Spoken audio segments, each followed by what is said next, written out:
Hey guys, Peter here to do an album review. Today I'm here to tell you all about the latest from Gravedigger, Fields of Blood, out May 29th on Napalm Records. This album has 12 tracks, 53 minutes in length, and this is the band's 20 full-length studio album. And this year they're celebrating their 40-year anniversary. To that I say congratulations, Gravedigger. Incredible job. Incredible. I mean, there's not enough words to describe what you guys have done, the history, the legacy of this band.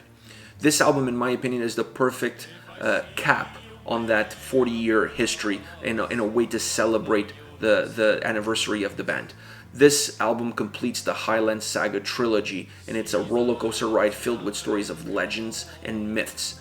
The album starts off with a bagpipe instrumental track called The Clansman Journey, and then it finishes off with Requiem for the Fallen, which is the perfect tribute to all the fallen heroes, not only the heroes that are within this record, but the heroes of Scotland, the heroes of the world that have fallen in battle.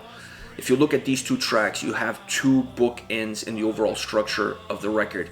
Think about the record as a bookshelf. These are the bookends. Every single track in between is a different book. I love this approach. I love this structure. Super creative, super energetic, and really encapsulates the overall feel, the overall atmosphere that this album holds. And if you're talking about books, there's no bigger book in this record than Fields of Blood, an epic 10-minute and 10-second track that feels like a mini movie within a record. This song is magnificent. It's one of the most powerful, dynamic, electrifying tracks on the album. It goes everywhere. It really defines the way you create a song that brings the lyrics to life, that brings the characters to life. This song does that. There's no boundaries with this track. They go everywhere they need to go during the storytelling aspect of the song. This is one of the most incredible tracks on this record, and it just really showcases the talent of the band and how they can really bring a story to life through music, through lyrics, through the vocals, through all the different nuances that they incorporated in this epic. This is an epic journey of a song, let me just put it that way. Now, as we look deeper into the record, I think there's three elements that really define the overall atmosphere, the overall sound of this record, and make this record as good as it is. And that to me is the guitars, the traditional Scottish elements that they incorporate into the record, and the vocals. These are the driving forces of the record that define the sound, that define the presence, that define the texture that this album has. Starting off with the guitars, powerful, driven, melodic, energetic, heavy, blistering, great melodies. These are all words I could use to describe the guitar sounds, the guitar influences on this album. Magnificent, really powerful when they need to be, more melodic when the song calls for that. The solos are like absolutely energetic, understanding the energy of the track, understanding the story that's being told on the track, incorporating that into the solo, knowing if you're going to bring more melody or if you're going to bring more power. Absolutely magnificent. The guitar work on this record really allows the album to have the energy that it has. It really, sometimes you're listening to a song and it really feels like you're charging into battle on a horse. You really feel that, and you get that predominantly from the guitars. You feel that from the drums as well, but you really feel that from how the guitars drive the songs forward. They really drive the emotion within the tracks. Is really held with the guitars. The traditional elements, in my opinion, the traditional instruments really add a sense of home. It really connects the record with where the stories are based from. So I like that aspect. It brings truth to the stories. It brings truth to life. So I really love that the inclusion of bagpipes, other elements, almost you would consider folk elements into the mix. And they didn't do it on every single song, but they knew exactly when they called for because of the storytelling aspect of the tracks. If the track needed an atmospheric element to bring the story to life, and the guitars are bringing energy, other elements are doing other things, including something like bagpipes or other traditional Scottish instruments, really gives a sense of presence. It really gives a sense of veracity. This is a story coming to light. It's a story coming to life. So I really like the presence of those elements. It adds a different layer. It just makes the songs better. It makes you feel like you're there in that moment. As far as vocals are concerned, Chris's vocals are outstanding on this record. Really a vintage performance.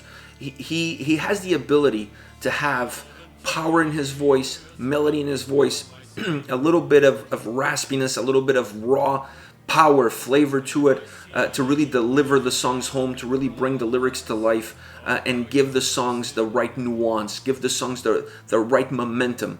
But outside of his vocal performance, you have to look at the overall sound that the vocals have on this record. And I really like the fact that they use a lot of choirs, backing vocals, different vocal layers.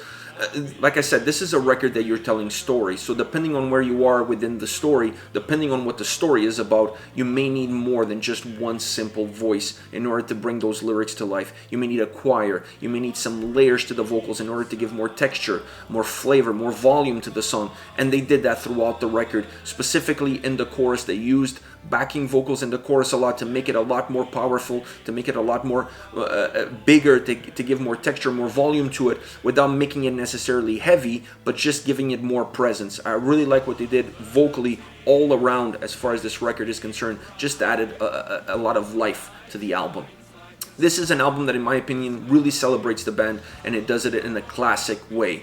This record is the perfect record to celebrate 40-year anniversary. When you think of Gravedigger, the Scottish Highlands come to mind, and this record merges those two elements. It merges the band with the history that they have, and celebrating 40 years, to me, this is the best release that they could have put out as part of that celebration. Now, as far as songs are concerned, I want to start off with Union of the Crown. Fast tempo, blistering melodic riff with overlaying harmonies. I really like that aspect. They do that quite a bit throughout the record, and then they do it in this song. Works really well. The verses are dominated by the guitars, with the vocals leading the way. I really felt that that's how that song was constructed as far as the verses was concerned. You feel like one is leading the other, and you're really not sure which one is in control.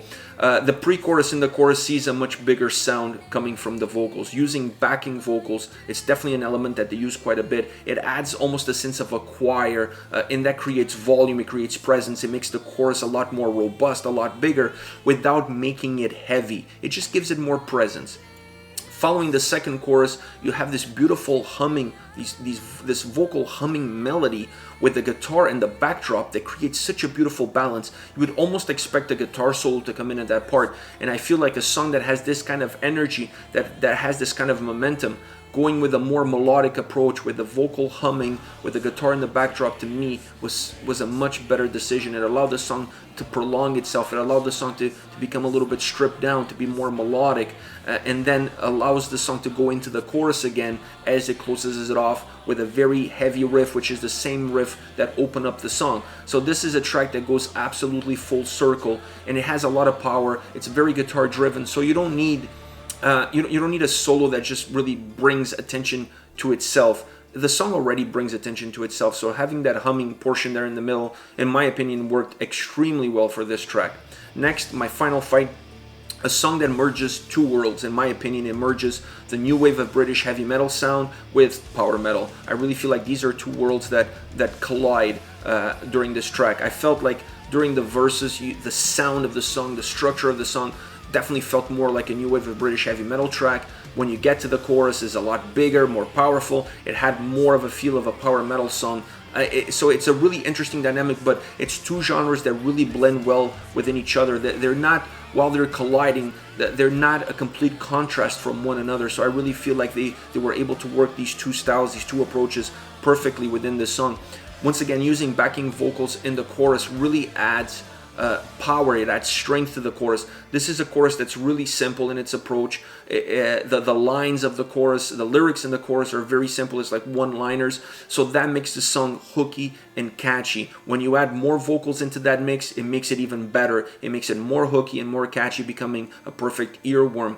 This track has a great solo. It really pulls the energy that the track has from both the verses and the chorus, and then brings those two worlds together and explodes them onto the track. Absolutely magnificent. One of my favorite solos on the album because it's just filled with energy. But definitely a track where the chorus is the heartbeat of the song, both musically and vocally. Last but not least, Gathering of the Clans. I love this song. This is a song that really encompasses what this record is all about. It's heavy, it's powerful, has great fast tempos. The vocals really guide the guitars and the drums into battle. You really feel like the guitars and drums in this song are heavy together. They're in unison, they're a team, but the vocals are the general guiding its troops into battle. I really felt that way listening to this song. The verses are more contained. The chorus has a lot more freedom. The chorus is a lot bigger. The chorus has a choir of vocals. In this song, they decided not to go with backing vocals. They decided just to go with a choir. To me, it fits better because it fits the lyrics of the song. It fits the momentum of the song. So I really like that aspect, that change, that dynamic change that gave life to the song. The transition between the verses and the chorus almost feels seamless. It's really well done. Musically, it just flows one into the other. You don't even almost can tell when you're leaving one and entering the other point. Using bagpipes and choirs during this track, there's a stretch following the second chorus where you get that sound.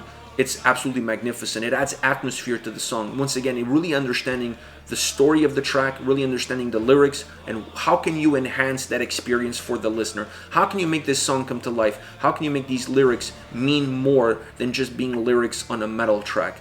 Adding those elements, using choirs instead of just layers to the vocals, really brings the song to life, really brings the lyrics to life. A song that, in my opinion, like I said earlier, incorporates the essence of this record. This song is a synopsis of the whole album. And this is it. This is Gravedigger with Fields of Blood, once again out May 29th. Let me know your thoughts on the band, on the singles. Use the comment section below. I'll be reading those and getting back to you. Take care, guys.